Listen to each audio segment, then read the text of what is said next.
She ran a secret Instagram account to post thirst traps and flirt with random men. So I exposed every screenshot on her main profile, tagged her whole family, and watched her beg for mercy. For a long time, I thought my relationship with Alexis was solid. We had been together for 3 years, living together for 2, sharing an apartment where both our names were on the lease. I was 31, she was 29, and on the surface, everything seemed stable. Sure, life wasn't perfect. No relationship ever is, but we were making plans for the future. We talked about marriage, kids, and building a life together. I worked in construction management, which meant long hours and a lot of responsibility, but it paid well. Alexis worked in marketing, a standard 9-to-5 job that gave her evenings and weekends free. We had our routines, our date nights, and a comfortable rhythm. I never suspected that she was living a whole different life online behind my back. It all started about 7 months ago, on a cold evening in February. I was sitting on the couch watching a game, my mind half on the score and half on whether I'd make it to bed early for once. My iPad was sitting beside me when it lit up with an Instagram notification. That alone was strange. I hardly ever used Instagram. Out of habit, I picked it up to clear the alert. But when I looked closer, I realized it wasn't my account logged in. The username at the top said Lexi After Dark, and the profile picture showed a close-up of lips and a neck that I knew all too well. They belonged to Alexis. Curiosity quickly turned into a knotted feeling in my stomach.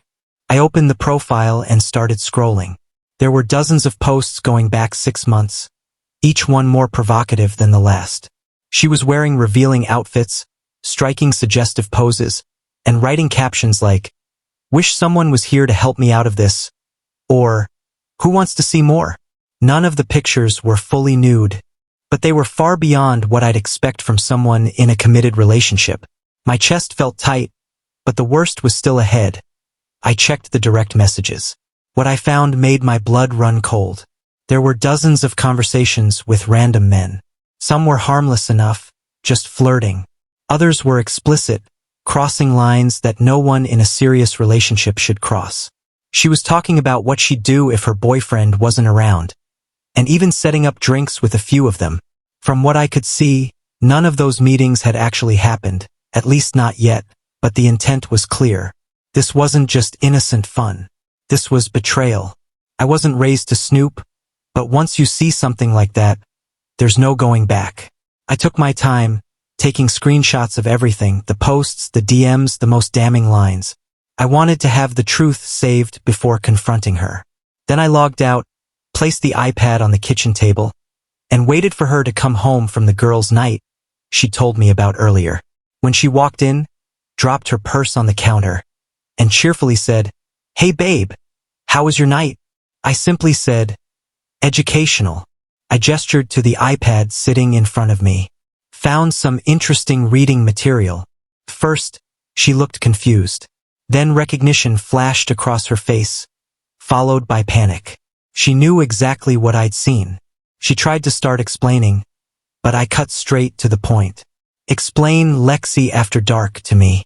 Explain the messages to Jason Thrill 23 about what you'd do if your boyfriend wasn't around." She dropped into a chair, her energy shifting from shock to defensive justification. "It's just attention, okay? It doesn't mean anything. I need the validation, the excitement. I need attention you can't give me."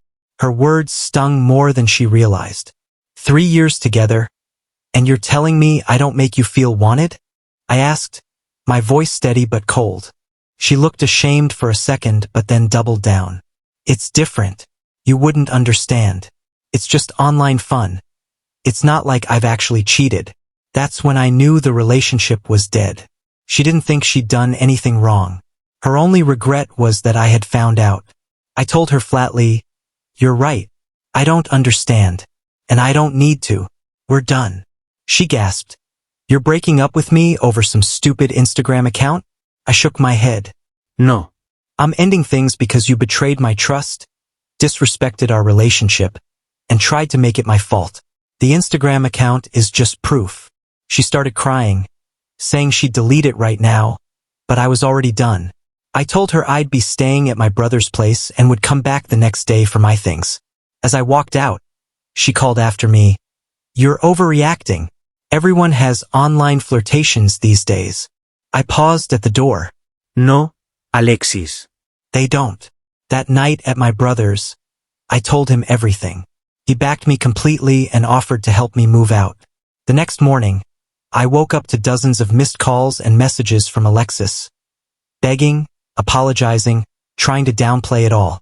I ignored them. Instead, I decided to do something that would make sure everyone saw the truth she'd been hiding. I logged onto my own Instagram, posted a carousel of screenshots, not the most explicit ones, but enough to show exactly what she was doing, and wrote a simple caption. "Found out my girlfriend of 3 years has been living a double life as Lexi after dark. Thought her friends and family should know who they're supporting." I tagged her main account, her parents, her sister, and several of her closest friends. Then I put my phone down and went to work. By lunchtime, my notifications were exploding. Friends, family, mutual connections, all messaging me wanting to know more. I muted everything and focused on my job. After work, my brother and I went to the apartment, packed up my essentials and important papers, and left without looking back. Later that night, I checked my messages. Alexis had sent one final text. "I can't believe you would humiliate me like this. You've ruined my life. My dad won't even speak to me. How could you be so cruel?" I replied with 3 words, "Actions have consequences." Then I blocked her. The morning after I posted those screenshots, I felt a strange calm. The truth was out there. I didn't have to argue, I didn't have to prove anything. The screenshots spoke for themselves. People could make up their own minds about what she'd done, and I knew that anyone with a sense of loyalty or morals would see it for what it was. My brother and I sat at his kitchen table drinking coffee while my phone buzzed every few minutes. I let it buzz. I didn't care what she had to say anymore. A week later, the fallout was exactly what I expected. Mutual friends were split. Some said I went too far by tagging her family. Others said she deserved every bit of it. I didn't lose sleep over either opinion. The only people I cared about were the ones who stood by me without question. My brother was a rock through all of this, letting me stay with him while I looked for my own place and making sure I didn't sit around drowning in my thoughts. During that week, I also called our apartment management office to figure out the lease situation. Since both our names were on it, I told them I'd keep paying my half until they found a new tenant or until Alexis found a roommate. To my surprise, they were understanding and professional about it. It was one less thing to worry about. Then came an unexpected call from her father. I almost didn't pick up when I saw his name, but curiosity got the better of me. After an awkward pause, he said, "I want to apologize for my daughter's behavior. Her mother and I raised her better than that." I sat there, momentarily speechless. He went on, "I always thought you were good for her. Stable, hardworking, the kind of man a father wants for his daughter. I'm sorry it didn't work out." Hearing that meant more than I realized. In just a few sentences, he gave me validation that I wasn't overreacting or petty. He even told me, "She's been saying you blew this out of proportion, but just so you know, her mother and I don't see it that way." When we hung up, I felt a small sense of closure. At least the people closest to her knew the truth and didn't buy into her excuses. After that, I deleted the Instagram app from my phone. I kept my account but wanted a break from all the noise. I heard through friends that Alexis was scrambling to do damage control.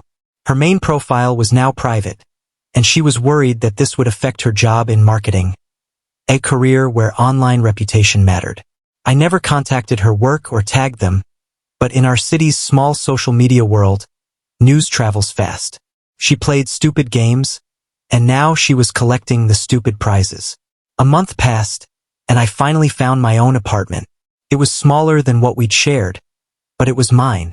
I started rebuilding my life, going back to the gym, hiking on weekends, and reconnecting with friends I had neglected while with Alexis. Our shared social circles were still tricky. I skipped some events I knew she'd be at, and mutual friends tried to plan things on separate days to avoid awkward confrontations. Then she tried to contact me again. New number, same tactics. She started with apologies and quickly moved into blaming me for overreacting and destroying her reputation. I blocked that number without replying.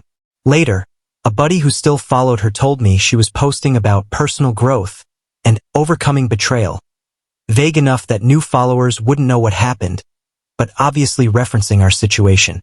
The most eye-opening moment came when her cousin, Maya, reached out and asked me to meet for coffee.